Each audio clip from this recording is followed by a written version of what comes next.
خدا کی عنایت شامل ہے، خدا کی توجہ شامل ہے کہ جو اولاد جناب سیدہ کے وجود مبارک کے ذریعے رسول خدا کو عطا ہوگی اس کی یہ خاصیت ہوگی۔ مولانا یہ جبر ہو گیا، تو میں جبر کے بارے میں 2-4 جملے کہہ دیتا ہوں آپ سے۔ یہ تو جبر ہو گیا، اب ذرا جبر کی داستان بھی سن لیجئے۔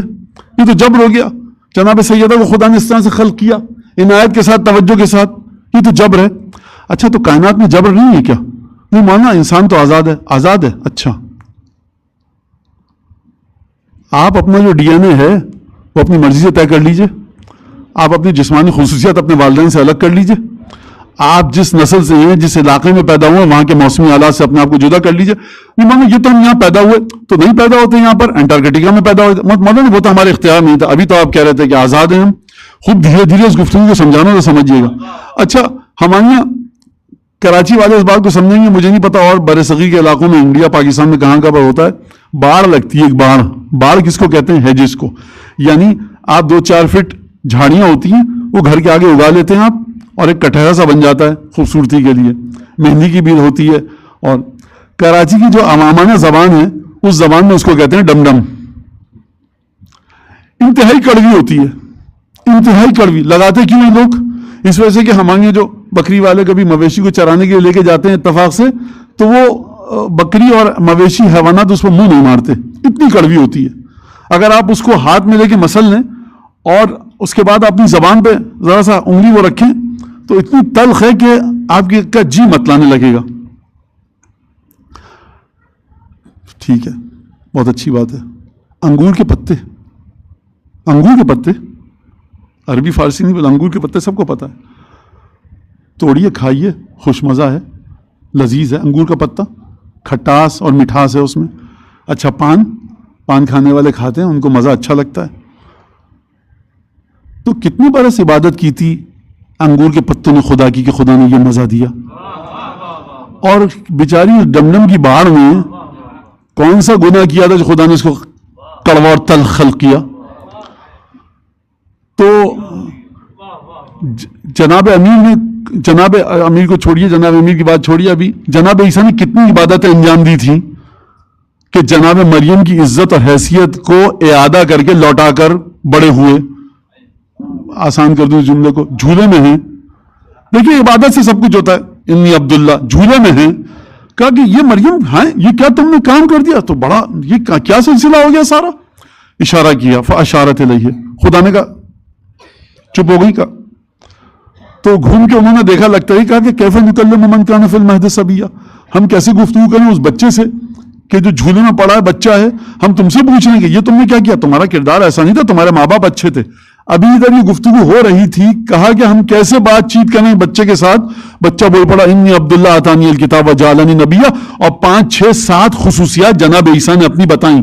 تو مجھے سرکار یہ بتائیے، اگر سب چیزیں عبادتوں کی بنیاد پر ہوتی ہیں تو عیسیٰ نے کون سی عبادت کی تھی؟ اگر ہر بات عبادت کی بنیاد پر ہوتی ہے تو وہ خاتون جو ابراہیم اور اسماعیل کی اولاد سے تھی، جناب اسد کی دختر گرامی، جناب عبد المطلب کی بہو، جب خانہ کعبہ کے گرد طواف کر رہی تھیں تو جناب ابراہیم کا واسطہ دیا، ابراہیم کی عبادتیں ایسی تھی، واسطہ دینا تھا۔ پھر اس کے بعد جناب اسماعیل کا واسطہ دیا، اسماعیل کی عبادتیں ایسی تھی کہ واسطہ دینا تھا، وسیلہ قرار دینا تھا۔ اب یہ جو اسد کی بیٹی ہے، عبد المطلب کی بہو ہے، جناب عبداللہ کی جو بھاوج ہے، جناب رسالت مآب کی جو چچی ہے، کہ یہ پروردگار اب اس اولاد کا واسطہ جو میرے وجود کے ساتھ جڑی ہوئی ہے،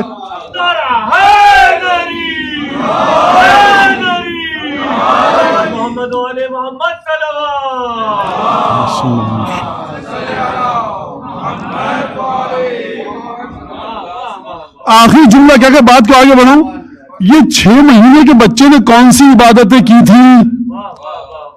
کبھی کبھی کافی ہوتا ہے کہ امام معصوم کی زبان مبارک سے کسی کے لیے مرتبہ اور منزلت نکل آئے۔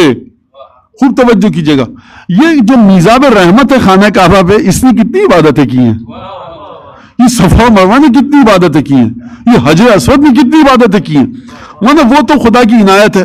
تو ادھر خدا کی عنایت کو مان لیتے ہیں، ادھر خدا کی عنایت کو مانا نہیں جاتا۔ ارے رسالت مآب فرما رہے ہیں، اور تمام کی تمام چیزیں آپ کو رسول خدا بیان فرما رہے ہیں.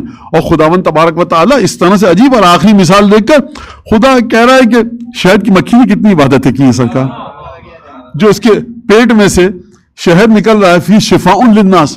تو یہ بات میں کیوں بتا رہا ہوں آپ کو؟